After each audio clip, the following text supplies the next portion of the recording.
Calling Barbara Stewart.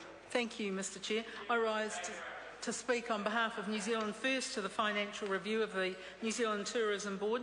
We all know, Mr Chair, that tourism is one of the largest industries in New Zealand. It accounts for almost 9% of our GDP and employs the equivalent of almost 180,000 full-time positions for New Zealanders. As we heard previously, the revenue is $163 million per annum.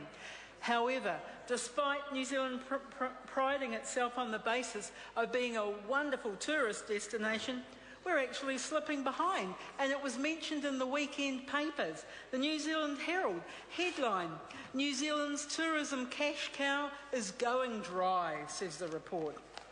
So, something definitely needs to happen. We know that tourists are not coming here as frequently as they previously did. The actual figures show a 1% decrease in the number of tourists that are actually visiting New Zealand. Not good.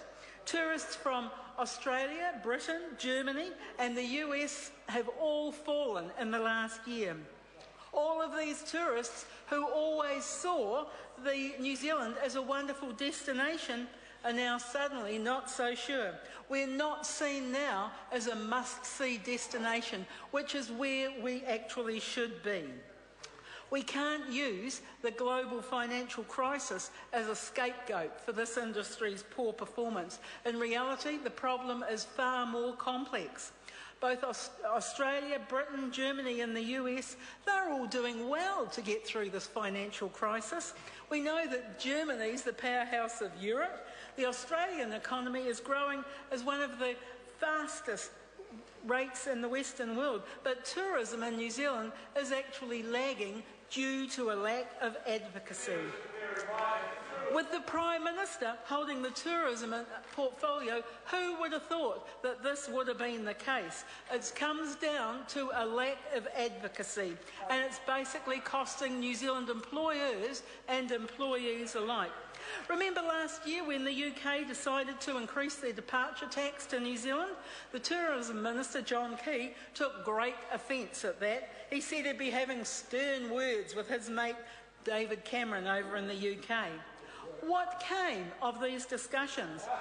We know that departure taxes in the UK are still extremely high. The Minister of Tourism has basically failed to get these down to a level which is in our favour. Failed to keep good his word to actually do that. It's little wonder that the number of tourists from the UK are down. Same again with Australia. Every day in the media we hear about the huge economic boom over the ditch. We see our young people queuing in the departure lounges, eager to find their brighter futures over the ditch, and unfortunately my young son is one of them. And yet, despite the promising job opportunities in Australia, tourist numbers from that thriving country are also down. Just over a month ago, the Australian government decided to put up the departure taxes to New Zealand by 17%. It is shocking. The tourism industry had been lobbying John Key and this government to intervene. They know that these extra taxes are going to hurt their industry. They know that these extra taxes are going to hurt both employers and employees. But nothing has happened. Absolutely nothing. And of course the other reason that tourists are being put off is the high overseas New Zealand dollar. New Zealand First has been calling on the government to extend... I'm sorry to interrupt the honourable member. The time has come for the dinner break. This debate is interrupted. I shall resume the chair at 7:30.